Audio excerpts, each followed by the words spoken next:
Hey guys, this is Hunter Levine, and thank you for listening to the Captain's Collective podcast, where we travel around and interview different fishing captains and other industry leaders to listen to stories, glean some wisdom, and of course talk about fishing and the outdoors. In today's episode, we sit down with Vaughn Cochran, the creator of the iconic Blackfly brand. Vaughn has lived an interesting life filled with art, music, fishing, and hospitality. In this episode, we talk about his career as an artist. We also discuss the early days of the Keys in the 1970s, playing music with Jimmy Buffett, guiding, chasing permit, and a whole slew of other topics. Vaughn is an incredible artist and outdoorsman, and I think you're really going to enjoy our conversation. To learn more about Vaughn and to see some photos from our trip, head to captainscollective.com and check out the post. We hope that you enjoy. This is the Captain's Collective. Success is a gift. Excellence is the only thing to strive for. Out in front of those, right? He tried to eat it. Hit him. You got him. He's on.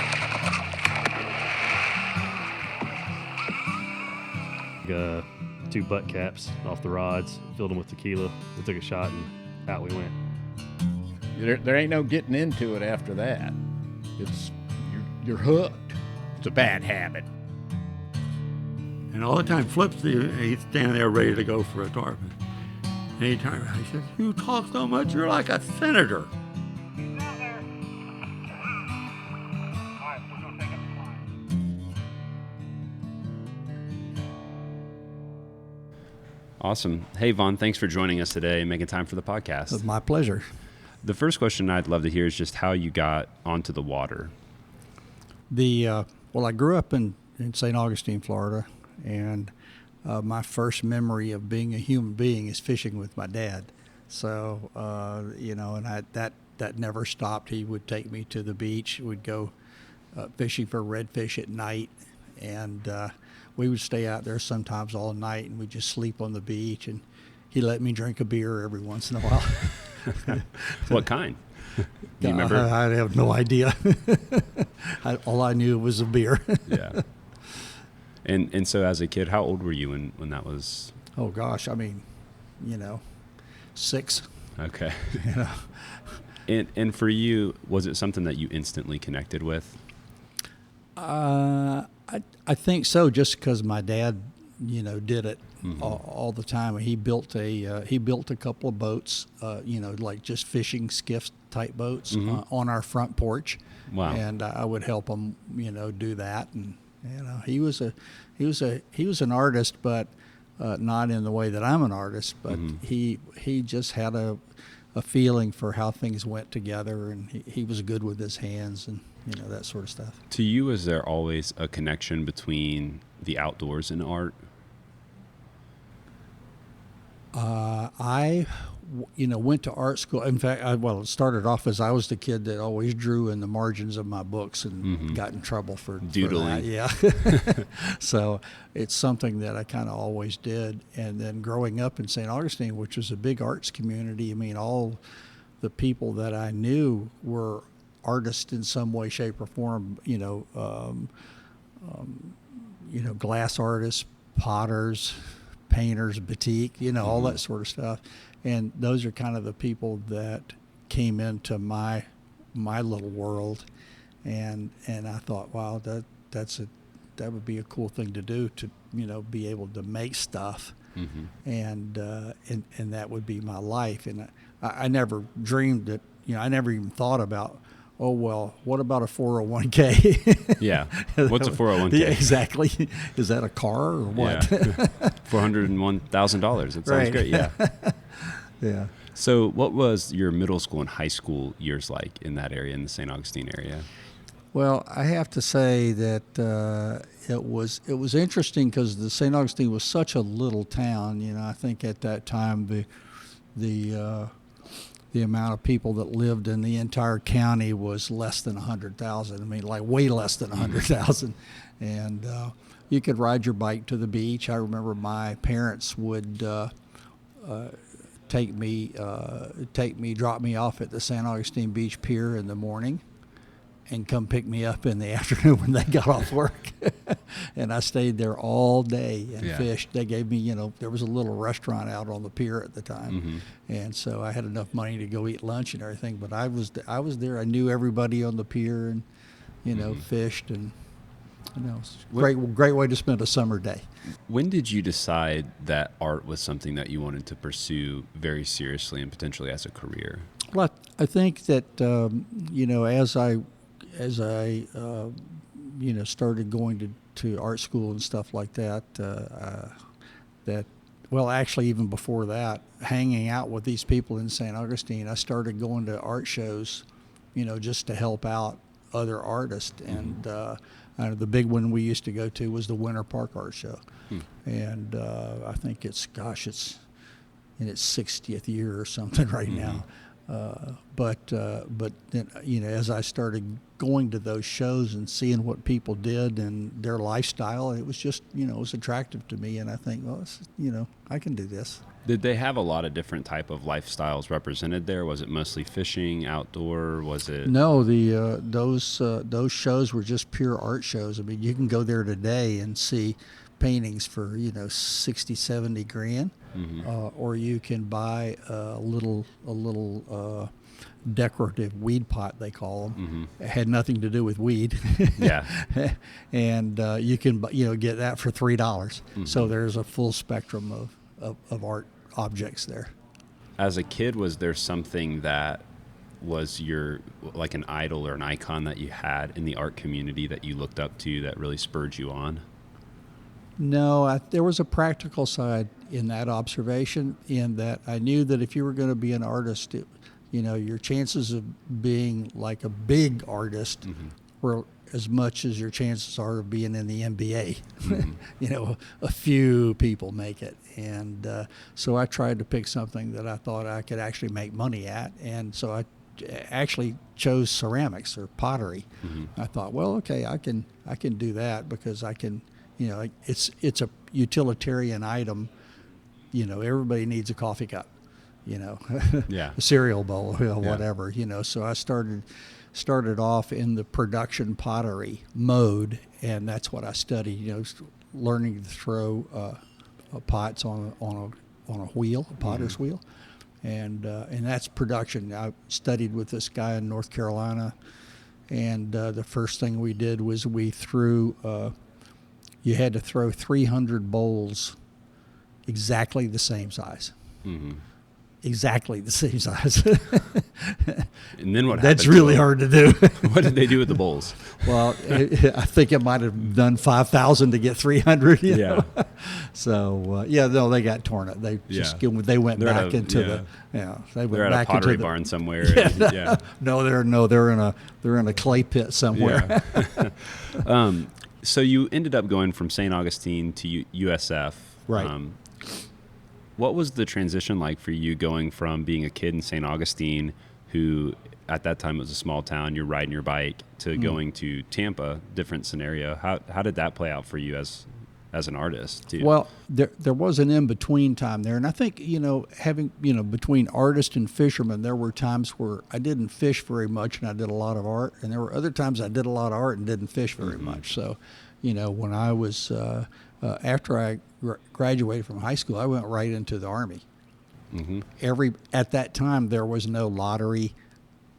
Your butt was going into somewhere. You were going somewhere, whether you liked it or not, you know. So I ended up doing that. So, I came into the college experience older than most of the people that were coming in as freshmen, and with a whole nother look, a whole nother way to look at the world. You know, it wasn't like going from my bedroom to a dorm room. You know, it was a whole different path there. So, so for me, when I actually ended up going to a junior college very close to St. Augustine here, and I got my degree there, and then I transferred to University of South Florida. And for me, it seems like, and I think this is probably most people's kind of blanket thought or misconception maybe about going and doing an art degree, is that there's probably not very many people there that are outdoorsmen or outdoorswomen, you know, just people. I would think that even having that background would seem unique. Did you ever feel that way? Was that something you ever picked up on, or? No, you know, I had friends that I went to school with, and they were in other areas of study, but they were all outdoorsmen.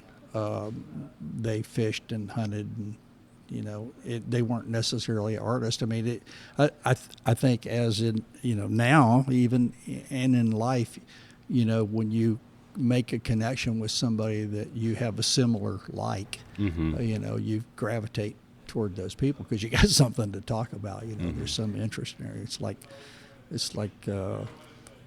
I don't know, you're standing in a crowd or you're sitting on an airplane or something like that and you're talking to somebody, Yeah. you do this. Okay. Yeah, well, I see people all the time with the Blackfly, and we'll talk about that, like the sticker, Right. or I'll see them wearing a Skinny Water Culture shirt or something with a fly rod and reel on it. Right. It's become so popular that doesn't necessarily mean that they fly fish or Correct. anything, but it usually is a conversation starter. I'll tell you an interesting story about that fly thing. When I had a store, my original store was in St. Augustine, and a lady was in there, and we were kind of on the tourist shopping path, and a lady was in there, and she was looking at one of the shirts, and it had the fly embroidered on it, and I said, hello. She said, I'm interested in this shirt, but I'm not a fly fisherman. I don't know. And I said, how many people you think played polo? She said, oh yeah, okay, I'll take it. That's a great parallel. Yeah. So just because it has an image on it doesn't necessarily mean, that speaks to your lifestyle. Absolutely. And I know there was a season in your life too where you guided. Yes. How did you get into that? Well, I had, when I moved to Key West, I was doing artwork. I built a studio, and I had a retail store right on Duval Street, and but everybody in Key West fishes, either part-time or full-time. So, and since I'd grown up fishing, it was an easy, this was easy for me. This is the greatest fishing in the world. So I, started learning my way around. And I'll tell you, the tough thing about the Keys is that there's so many places to go, and they're not easy to get to unless you're going offshore. You're going straight out the channel into the deep water. But if you're doing anything else, there's a lot to learn. And I was fortunate enough to have my brother-in-law was a commercial crabber and lobster guy and fisherman, and he did everything. And so I worked with him a lot actually in the beginning. And so I learned my way around the flats and how to get from point A to point B to point C and point D, from him, just from pulling traps and all that sort of stuff. So then, I already knew how to fish. So it was just a matter, how the hell do you get over there? Yeah. Especially before GPS and Google Earth and all that. I remember the Coast Guard decided that there wouldn't be as many people back in the backcountry if you pulled out the channel markers. I'm thinking, oh, that's really smart. Yeah. So people they weren't in the channels anymore. They were going all over the place. So they were, now there's prop scars all over the flats because people don't know where they're going. Yeah. It was a mess. I don't know what the thinking was behind that. Did you have any other, so you did art and you did guiding, did you have any other jobs too along the way? Well, I just, like I said, my brother-in-law was a commercial fisherman, so I worked, with him. But I still was doing art. I ran across a piece of art that I did. It was a pencil drawing, and this pencil drawing was probably 48 inches by 36 inches, and a pencil drawing that big is no small undertaking. And I did two. I sold one of those paintings to Dan Gerber, who was the Gerber baby food guy, and the other painting I sold to a local restaurateur, and I was so happy to get $75 for that pencil. It took me forever, and I was happy to get $75 for it. I'm sure it's worth a lot more now. Yeah, it's a couple of more dollars. A lot of the guests that we've had so far seem to be laser focused in kind of one lane, and there's a progression in their life where maybe even when they start with guiding, they start fishing, they can't do it full time, but as soon as they can get into full-time guiding, they just kind of stick there and they try to put as much time, energy, and focus as possible. But and I'm sure that's the same for art and other things, but it seems to me like, as I was researching for this podcast, that you have a lot of different lanes that you like to run in, whether it be music Right. or arts, as far as the painting, drawing, sketching, ceramics, fishing. Could you just tell me, have you always been that way? Why not just pick one lane? Was that a thought process for you, or? I think it's because I'm bored easily. Uh-huh. And I'm always trying new things. I was telling somebody the other day about tying flies, Mm-hmm. that I cannot tie the same fly twice. I just can't do it for some reason or other. I would be a terrible production fly guy, So, well, I put some green here. Well, this one needs a little red. And, they just keep progressing, and it's just hard to tie the same one. So, but I've always enjoyed doing a lot of different things. And you mentioned music, and I did do that, and I started playing music when I lived in St. Augustine, like a long time ago, and I had been, playing, and then I had an opportunity to join a band because their washboard player got transferred in the Navy to another place. So, and it's one of the best bands I was ever in, other than when I played with Jimmy Buffett, but. This band was called the Hydraulic Banana Jug and String Band and Kazoo Ensemble. Was there a short name for it or no? No, that was it. All true fans know. Really? Yeah. And the band membership varied between 3 and 13, Mm-hmm. I mean, it was whoever was available. And we traveled. We had a 1927 American LaFrance fire truck. And we traveled on that fire truck wherever we went, rain or shine, you know. And so we would arrive at a venue, and everybody's sitting on top of the fire truck with your instruments and everything. It was a whole lot of fun. We had a great time doing it. So. And I think that in some people's mindset, to have a bunch of different irons in the fire, a bunch of different interests or hobbies or passions or whatever word you want to use, could, kind of go into that phrase of jack of all trades. But what I've seen with some of the guests is that do have a couple different interests, is that they seem to actually sharpen each other. Did you feel that way? Did you feel like your music made you a better painter or not? No. I didn't. It's kind of like a horse race when you've bet on all 8 horses, right? And so at one point, one of the horses starts to pull away. So you take your interest away from the ones that are falling behind, and you say, okay, I'm going to throw my effort into this lead guy. And that horse is doing really good, and then he starts to fade, and another one comes up. So, okay, I'll switch to this, Yeah. And so I think that's kind of what I've done, having changed my focus, depending on what was interesting to me or what developed. Somebody says, "Oh, hey, I'm going to make you famous as a T-shirt artist." You go, "Okay," well, you sign a contract, and then you go with that for a while, and then really you don't have the backing that Guy Harvey has. You don't make $40 million a year on T-shirts like he does. So it's kind of, and I did that for a long time, and now I think I'm probably more invested in the artwork.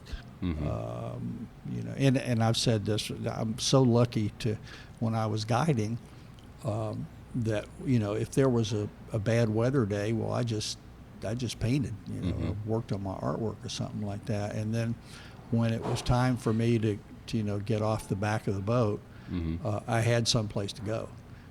I have a friend he's like 2 years younger than me, and he's 72, something like that, and but he's still guiding, and he has nothing else to fall back on. I mean, he was a great bartender at one time. I guess he could go back to doing that, but you got to find a place to go work. So I've always considered myself to be very lucky that I had something to fall back on, and I don't see it as falling back on something. I'm just seeing I'm switching my focus. And I'm a better artist now than I was then. It's that old joke: how do you get to Carnegie Hall? It's practice. So I like your illustration about different horses. Over the years, what have been some of the main horses that have kind of broke off at different points in your life? Well, I think, different business opportunities and things that have come along because of my art. I mean, the whole Blackfly brand is focused around the art. And, I designed the logo for one. And then, all the T-shirts, and then I sell paintings and this and that and the other. So it's just, that's probably been the horse that I've rode the most on this. But the music thing was a lot of fun, and I really enjoyed doing it. And I still have an imaginary band and an imaginary playlist. I heard that. So Chase Hancock told me that you still sometimes frequent a live gig or two. Yeah, every once in a while. Yeah. Actually, a friend of mine, Chaz Leary, who's a great washboard player who lives in New Orleans, and if you've ever seen those, I think they're on mostly Facebook. It's called Playing for Change, or they have musicians from all over the world playing the same song. Well, he has. We were speaking the other day, and we were talking about maybe doing like two washboards together on one of these Playing for Change things. I mean, everybody in the world's been on these things, and they're really, really great. If you haven't ever seen, just go to Facebook and type in Playing for Change. There's so much good music there. It's really, really fun to do. So anyway, we're thinking about doing that. So I'm still looking around. Yeah, there's still you have a couple horses. Yes, absolutely going on. Absolutely. And I'd also love to hear about, and you already kind of alluded to this, but your connection with Jimmy Buffett back in the Keys. Yeah, the having been in Key West in the early years, I mean, there were no stores on Duval Street except for the first couple of blocks. The Navy had just pulled out, and so there were tons of empty stores along there. Summertime in Key West was literally you could lay in Duval Street and not worry about getting run over by a car. I can't imagine. I mean, it was crazy. It really was. And so there was this famous bar there called the Chart Room. You might have heard of it.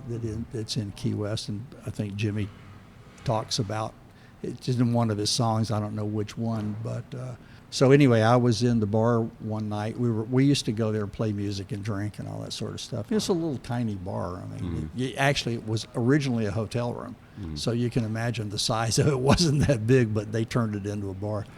And so I was in there with Jerry Jeff Walker and a couple of other people like that. And Jimmy called Jerry Jeff, and his gig got canceled in Miami. So they said, well, we're down here, So they ended up coming down there. So the first night Jimmy ever came to Key West was he walked into this bar scene with all of us playing music and everything. Yeah. And so it was kind of fun. And then Jimmy lived at my house for a while, short while. And I started playing music. And then he got an offer to do it. He had just done the first album of White Sport Coat and a Pink Crustacean. And so I toured that first album. It's the first time I'd ever been to New York, the whole thing. Yeah. And somebody sent me the little blurb, the review of that show that we did. We played at the famous Max's Kansas City, where Andy Warhol used to go there and all these other famous people. It was a little small club, but it was, like at the top of the list of places you need to be in New York City. And and it talked about, we were there with the other musician was Andy Pratt, and at the time he was a rising star, and Jimmy was kind of, nobody really knew. I mean, there were some girls that you go to these clubs, and you had to follow them. Yeah, and they said, "What kind of music do you play?" And we all three looked at each other and went, I don't know, tropical rock. Yeah. I don't know. Tropical rock. I like that. That might be the new title for it. Yeah. So anyway, but that was a short-lived career for me, and but I play other things than the washboard, but that's what that's what I started off playing in the Hydraulic Banana Band. So. Yeah. So looking back at your time in music, your art career, your guiding career, is there a most proud accomplishment with all of that maybe people wouldn't expect? Or a favorite piece of art, maybe? My favorite piece of art is usually the last one I did. That's a good feeling. I've had a few things that outstand. I mean, in an art career, there's paintings or sculptures or whatever that are kind of milestone paintings where you've taken a new step in a new direction and you've surpassed the last pinnacle. And I have a few of those, but I again, like we were speaking just a few minutes ago, I've been able to move from one to the other and then back, and I jump around to these different things that I'm interested in or I have the time for. But I could do artwork in the daytime and go play music at night. That was easy. Yeah. So I read recently that you described some of your newer work as pop style. Well, actually, that was some of my original work because that's the era that I grew up in. That was those were my idols. Certainly Andy Warhol, and I loved his use of color and his commercial, and the whole term pop is not because of the popping, the colors pop. It was the pop refers to popular, so it was popular art that got shortened to pop art. So and he was able to take the like everyday items like a Campbell soup can and present it in a different way. So you had to address it as art, whether you liked it or not. It still was art, and so what I did was I became interested. And I've always had fished, so I said, I would try and take the images from the fishing world and turn that into my pop art. And so that's how that whole Bright series that you probably have seen, that's how that whole thing started. And I did maybe one or two of those a year for the past, I don't know how many years. And somebody asked me the other day if I would paint another one of those. I don't know if I could do that. I've moved on. Yeah. Your painting styles changes, your interest changes, and all that sort of stuff. So I imagine I could do it, but it probably wouldn't look like those original. Yeah, you're not really in the zone, or. Well, it's not that. It's just that my painting styles change. Of course, that's what's supposed to happen. You're supposed to get better. It's like being a musician. You don't want to. I think Elton John the other day said that he didn't want to sing those old songs anymore. He sung them 5,000 times. He doesn't, but that's what people want to hear. So. Well, and that ties back to what you were saying about fly tying. Yeah. You don't like tying the same fly twice. You don't want to stay in the same style, in the same era. Yeah. What are some other maybe parallels that you see with fishing and art? Because it seems to me like there's, I think maybe with social media and the internet and different like small, I don't know what's the right terminology, but maybe boutique brands or brands that have a lot of great graphic art with fish and wildlife and that type of thing. There seems to be like a better bridge being built between art and the average outdoor enthusiast. What are some parallels you see? Well, I'll tell you what. There's a bunch of really good artists out there now. When I first started doing fish art, we can call it that. There weren't that many people doing it, and I kind of think I don't know if I was the first, but I was in the first group of people that ever painted a half a fish. Because that just wasn't being done, and so I took all my skills and my thinking about art and transferred it into that whole fish world, So that was my challenge. In a quote, I also saw you say, or I also read that you put, "I've always been an artist, but I haven't always made my living at it." In what ways has being able to make a living off of it or money influenced maybe negatively or positively your art? That quote actually is a longer quote. Okay. You just took the one sentence of it. See if I can remember it correctly. I've always been an artist, but I haven't always made my living at it. I've always been a fisherman, but I haven't always been a fly fisherman. And I've always been a conservationist unless I didn't know any better. That's the original quote. Okay. I think I just got I think maybe I read it on a website or an article, but I'll have to go look that up. Yeah. I like that second one better. Yeah. But in what ways has that progression impacted you in positive and maybe some negative ways? Have you found it hard to just fight to be that kid on the bike first getting into it all, or? No, I'm not sure how to answer that question. Yeah, well, I just know that in I don't want to sit on it too long. I know that for some people who get into, maybe it's their fishing captain and they loved going out and finding fish and studying fish, but sometimes when it becomes a job or you become financially reliant on it adds stress, and that can sometimes negatively impact it. You never felt any of that with? That's what we're kind of going back to the same thing we've been talking about here, is I never did the same thing twice. That's the secret. Yeah. Yeah, it is for me anyway. Yeah. As I was guiding and fishing, I loved guiding. I really enjoyed seeing people have success on the water, and all that sort of stuff. And then, if I had a rainy day, boy, I was thrilled to be in my studio, you know, and I still feel the same way. So, I do bounce around a lot, but once I land on whatever it is that I'm landing on, I'm very enthusiastic about it, and I want to do it, and I want to be involved in it. And so it's still that, which horse am I going to ride? Am I going to be on the lead horse? And I know that you're not just a painter. You did some ceramics. I read that you used to carry a camera with you and in a journal. You did sketch. What's your favorite medium of communicating art right now? Well, let me just put it in the general category of painting. And then the subcategory would probably be oil painting.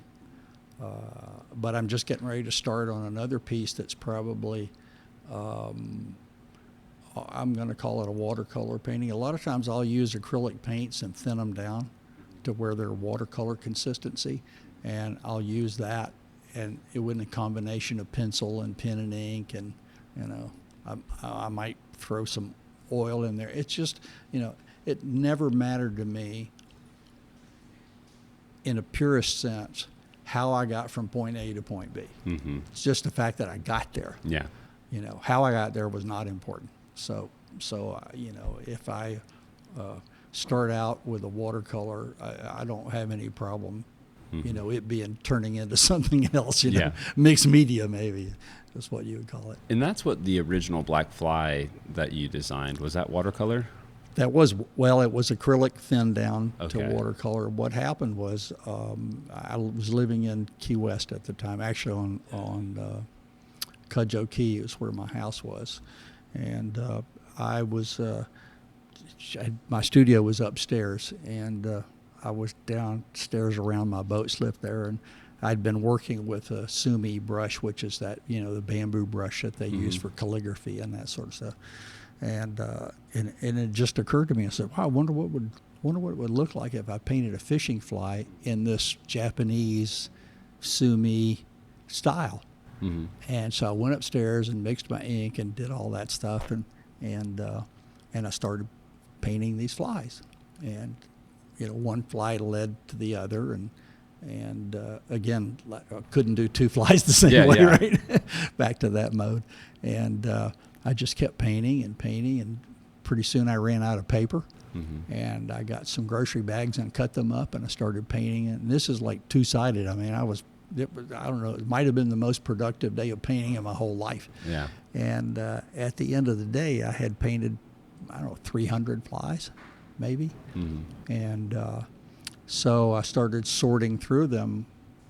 Some of them were very similar, so there was not much degree between one and the other. And I picked out about 10 that were totally different from each other that I thought were nice. and I had people. I started, getting people to look at them, say, "What do you think of these flies?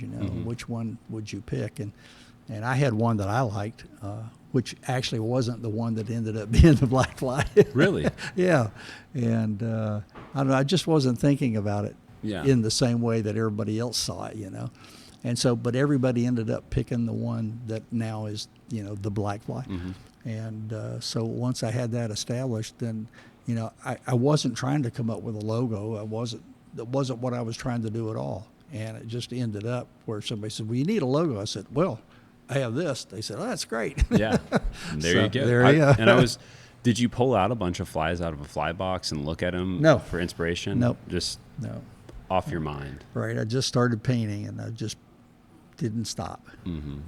Did you bring in a lot of people when you were in the Keys and you were kind of trying to figure out which one you thought was best? Did you bring in a lot of guys who were fly fishermen? Was it a mix of people? It was a mix, yeah. I didn't necessarily want to be all fishermen because I was just looking for the appeal. And, fishermen are going to say, "Well, that wouldn't work." Yeah. Here's how I would do it. Where a non-fisherman say, "Oh, I like those little feathers." Yeah.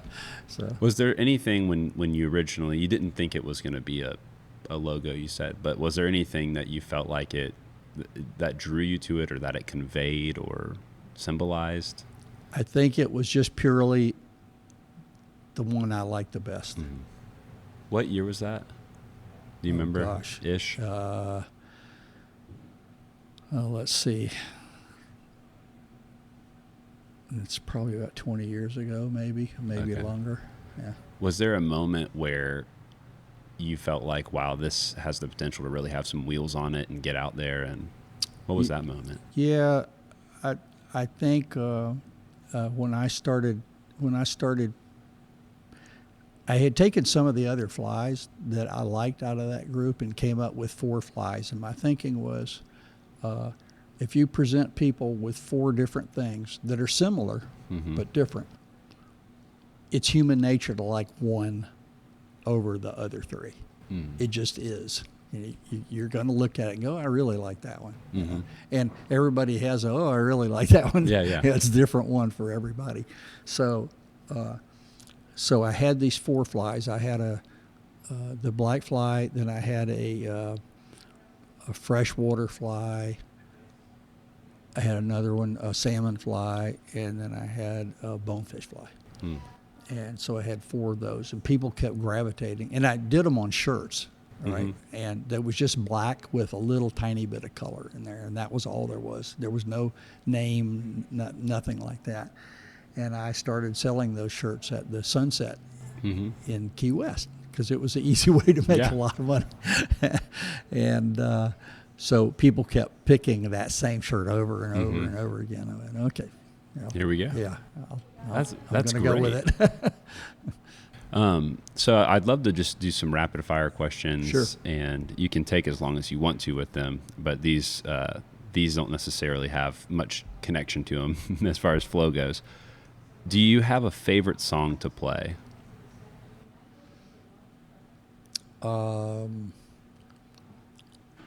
I can tell you that I have a favorite artist to play along with, Okay.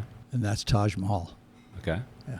Is there a reason that you It's just got that funky New Orleans thing, that washboard. And I also play mandolin and ukulele, and so I don't do that so much anymore. I don't even do any music very much anymore, just because I don't have the opportunity to do it. I have a friend, Gove Scrivener, that comes to town every once in a while, and every time he comes to St. Augustine, he invites me to sit in with him, and so I think that was the last time I played, in front of people instead of in front of my dogs. Yeah. Do you find it the performance piece of it more enjoyable than I still enjoy that. I mean, that's something, once you do that and you're not intimidated by the crowd anymore. Once you're used to doing that, it's pretty addictive. I could see why, all these guys that have been doing it for, 50 years, they still enjoy doing it because it's that crowd thing, it's that interaction between the people. And I'll tell you what else, it's just when you're on stage and you're getting that feedback, but the best part is being able to look at the other musicians and you're really doing something that's good. The music is good, everybody's playing their part, and everybody's doing these different riffs and stuff, and you look at each other and you think, damn, this is really good. But you're doing that to each other, and it's not a spoken word. It's just that look you give to the other people that are on stage with you and think, man, this is really something special. And it's a great feeling. You don't get that anyplace else.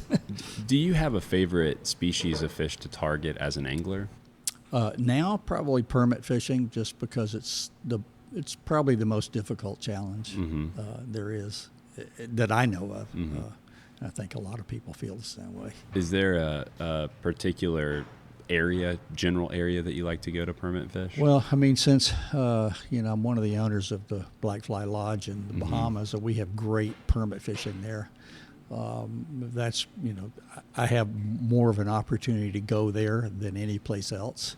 But when I was guiding in the Keys, I don't know. It's hard to beat permit fishing in the Keys. I know Simon Becker once said the Keys are so special for permit fishing because you can go to any flat, and if you sit there long enough, a permit's going to swim by.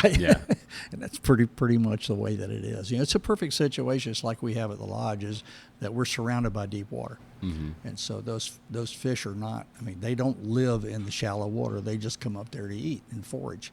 So when you have that deep water, you're surrounded by the deep water. The fish come out of there and come up to eat, and then go back into the deep water. So that's kind of the scenario. The larger the flat, the more extensive the flats are. You'll hardly ever see permit up on a middle of a large flat, because they don't have any escape route.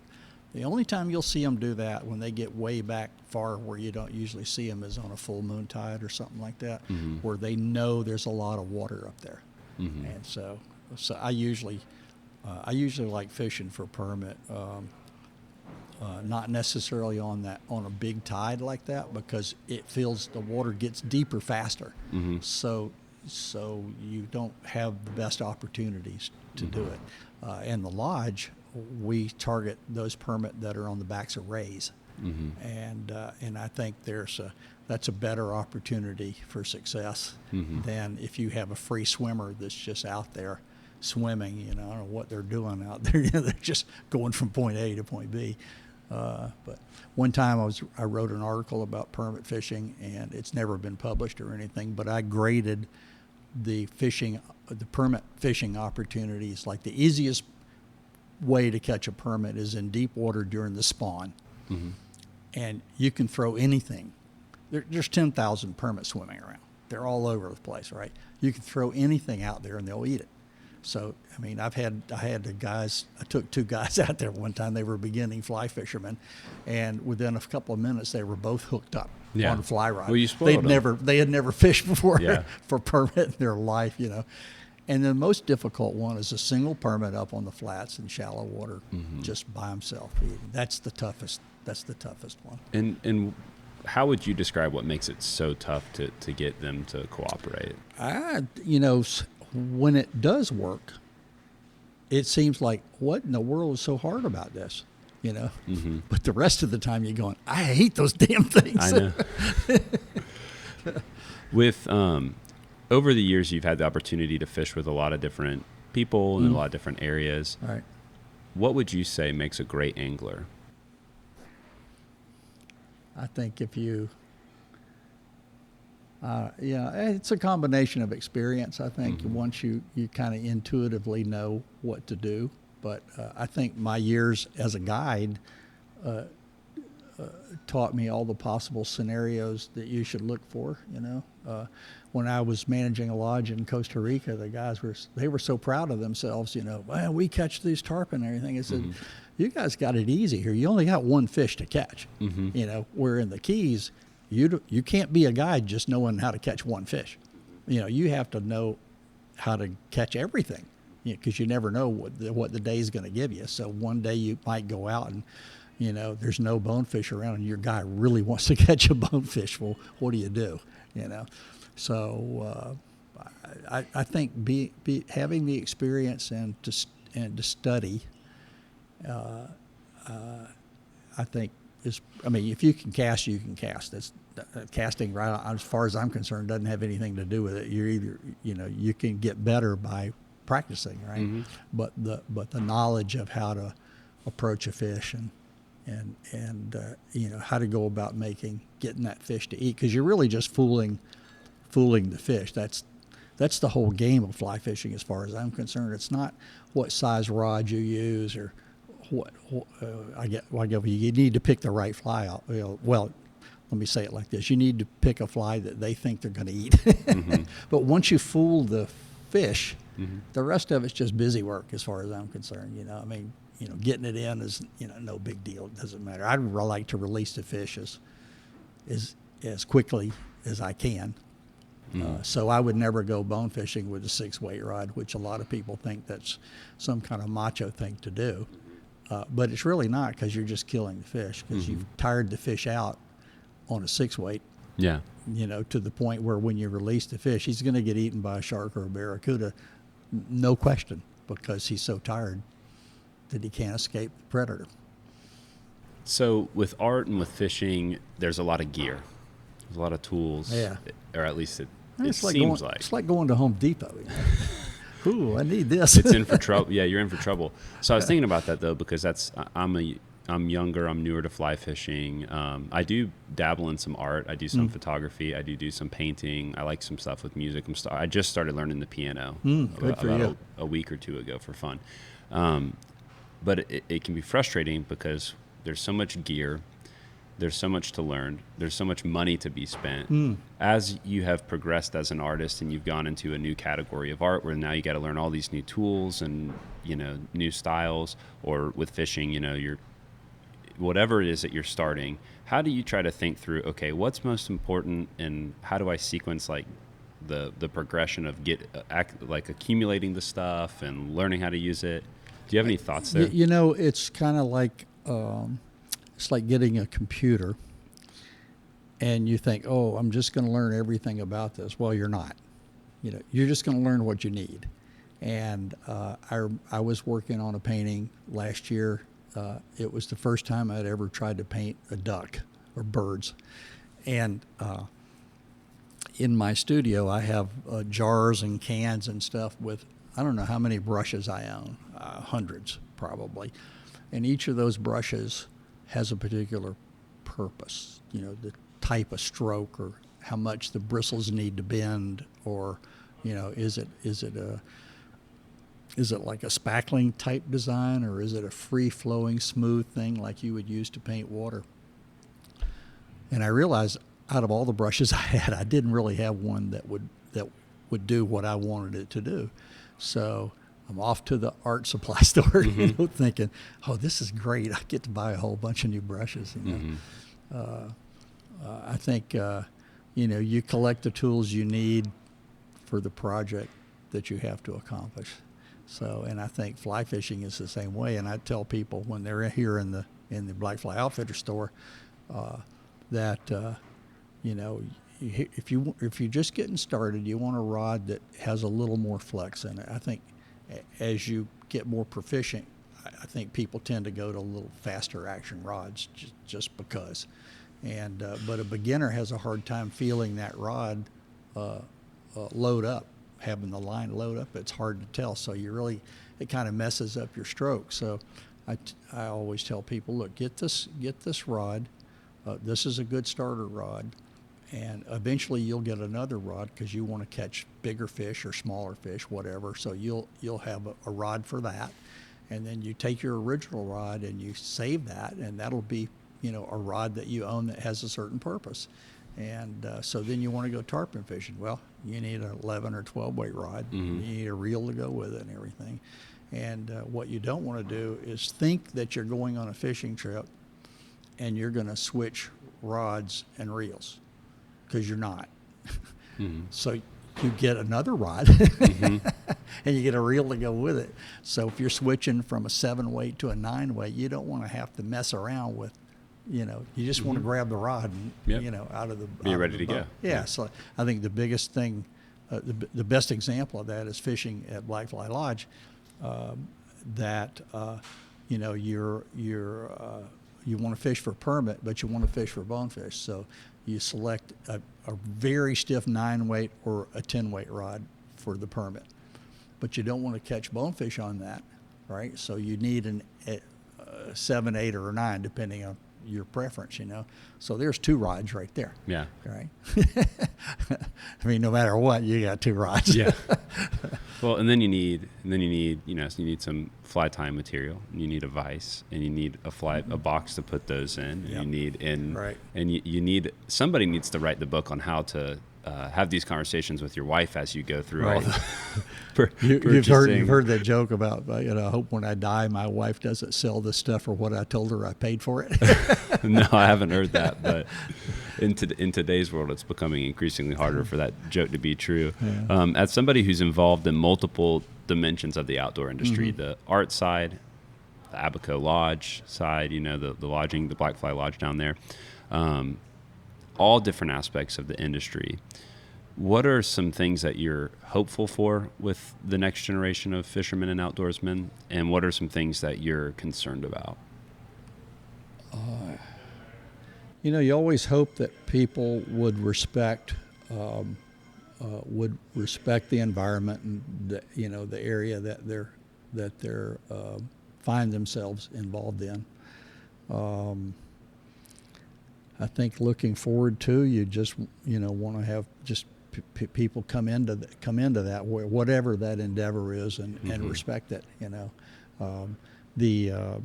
I remember in the Keys when I was there that you would have people that would come there, the new guys, they're in maybe Montana for the summer, and then they come to the Keys in the winter, and they don't have any it's their first time and they don't know what they're doing. Well, when I first started guiding in the Keys, I had a mentor. And I fished with that mentor, and we talked on the phone every night, and I learned how close can you get to a boat without somebody throwing something at you. So I think that mentorship is the thing that's lost. With the internet and YouTube and everything, it's like, I'll just I'll learn everything on here, and then now I'm a fishing guide. And I think that's probably one of the things I think that's been lost. And it was a detriment to, I was in the Marquesas one day down in, west of Key West, and this guy came, tearing across the middle of the Marquesas to get to the other side. I saw him at the dock. I said, "What'd you do that for?" He said, "Well, there aren't any fish in the middle there." I said, "Well, there aren't now." Just not knowing, and I don't think it was anything malicious, but the guy just didn't know. He'd never fished it. Nobody had ever told him. He, was just totally unaware of what he had done because, it looked like there were no fish, in the middle of the thing. So he just burned the whole flat. What do you find yourself most hopeful for as you look forward? Well, I think that it continues in an intelligent manner. Just to see the progression from the 70s and the Keys. And and I actually think the fishing is better in a lot of cases. It's gone through ups and downs, in the Keys, when I first got there, nobody ever went to the Marquesas because you didn't need to. There's plenty of fish, around Key West. You went to the Marquesas just to kill time. Because it takes, an hour, 45 minutes or an hour to get there, and then another 45 minutes or an hour to get back. So that's, 2 hours you didn't have to pole. Yeah. That's the way some guys looked at it. Yeah. So, yeah. So if you were able to go back in time and tell yourself something, you're a high school kid, you're about to go off to the military, go to USF, go down to the Keys, what would you tell yourself? Boy, that's a tough one there. I had such a good time. I had such a good time in the Keys. I mean, that was a great. I was so lucky to be in the Keys at that time, with all the other artists and the writers, and Tom McGuane, Jimmy Buffett, and Dan Gerber, and Jim Harrison, and all those guys, all the artists and everybody. It was like, I don't know. I wouldn't ever want to get away from that for not having done it. So what would I tell myself is, enjoy it. Take advantage of all the opportunities and keep your eyes open for opportunity. I forgot one of the football guys was saying, he said, if opportunity comes knocking, get your ass up off the couch and open the door. Is that why you think most people miss a lot of opportunities? Just laziness, or? I think so. I mean, I think there has to be a certain amount of awareness, so that you're open to things. I think a lot of people are closed-minded about everything. Mm-hmm. And they just miss opportunities just because they're not aware of when an opportunity comes their way. Mm-hmm. So last two questions. One is, when it's all said and done, what are you hoping that the Blackfly / Vaughn Cochran legacy can be?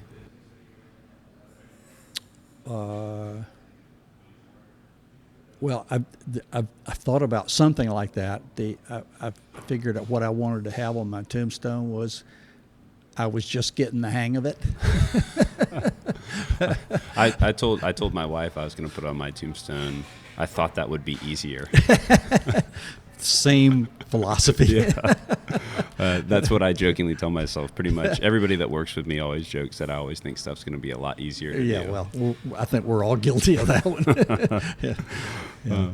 And this is the last one. I think this would be fun. So I often ask people, I stole this question from Tim Ferriss, who has a podcast where he just interviews different people, but if people could put one phrase on the billboard, what would they put? But if you could put one image, piece of art, depiction up on a billboard for everyone to see, they have to see this billboard every day on their way to work or on the way to the water, what would it be? I think it would be the Blackfly logo. I really do. And I kind of joke with people and said, we're taking over the world one Blackfly sticker at a time. Yeah. So I think it certainly represents me, but I think it represents just certainly saltwater fly fishing, if not fishing in general. I mean, I get pictures from all over the world of somebody that found a Blackfly license plate on a Bentley. And I said, Vaughn, is that you?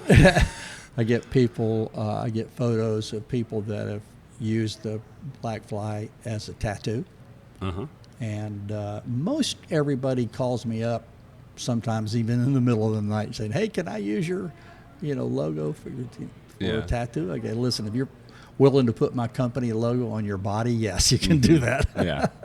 So, but yeah, I think that would represent more than just me, though. I think it just represents the lifestyle and the outdoors and fishing and just that whole conservation-minded fishing camaraderie type thing. So that would be it.